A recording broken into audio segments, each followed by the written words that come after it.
Eastern Maine. Down Eastern Maine right now, just letting you know. But we're going to talk about something other than that, actually.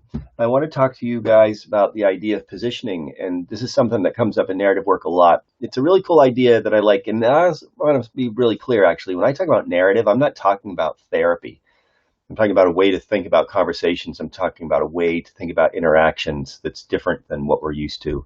It's kind of countercultural in that it's not sort of your standard kind of way to interact. So that's the premise, or that's the sort of the foundation of what we're talking about. But this notion of positioning suggests that there are certain ways that I can ask questions that position people. And it's something that I try to avoid to do. It's not what I'm trying to do. I'm not trying to position somebody when I ask a question, because if I position them, then what I'm going to get back is a response to that instead of their experience. What I really want is somebody's experience. And so if I were to say something like, well, how could that have happened? Or why did you respond that way?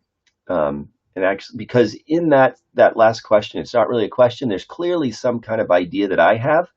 And so that person's response is a response not from their experience, but it's a response to my question in a way that has positioned them from where they will come. So in other words, of the bazillions of possible places that somebody could answer a question from, I've put them in a certain place. And so that's from where they will answer the question. And the thing that sucks about it really is about what I'm going to miss. Because if I didn't position them, if I were to ask the question in a way that didn't position them, the response could have been, well, first of all, more about their experience, but it could have been who knows what. And that's actually my favorite kind of thing when I ask somebody a question.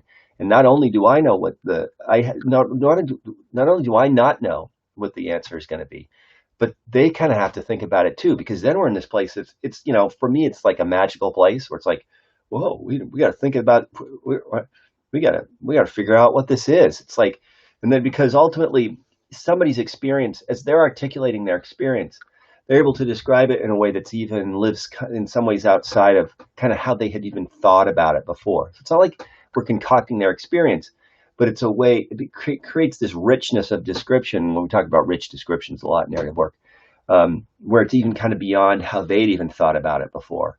And so it's a really cool thing to do, but it's extraordinarily important to minimize that idea of positioning.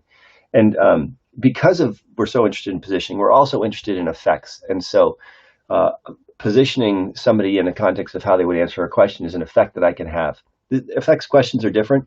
But in terms of, I'm very much interested in all the time in sort of the effects that I'm having on folks in the context of how they might respond to a certain question, because I want it to be as consistent with their experience as possible, and therefore connected to the bazillions of possibilities that it might be rooted in as possible.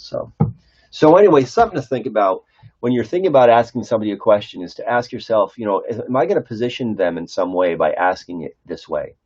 Or is it really a question, or is it more a statement that's kind of wrapped up as a question? Because if the statement that's wrapped up as a question, that's absolutely going to position someone. And then you're going to miss out. And really the bottom line is that it's that ultimately we're the ones that miss out when we're asking questions that have effects on folks in those ways that diminish their ability to respond just from their own experience. Then we're just missing out. And it's an opportunity, this way of thinking is an opportunity to not miss out on other people's experience. Because ultimately, the more we know about other people's experience, the more we know about possibilities of experience, the more perspectives we have. And I just really, that's the kind of thing that I love. So anyway, something to think about for today. Hope everybody's having a great day. This has been What's Next with Dr. Joel. I'm Dr. Joel, and I will be back tomorrow. Hope everyone has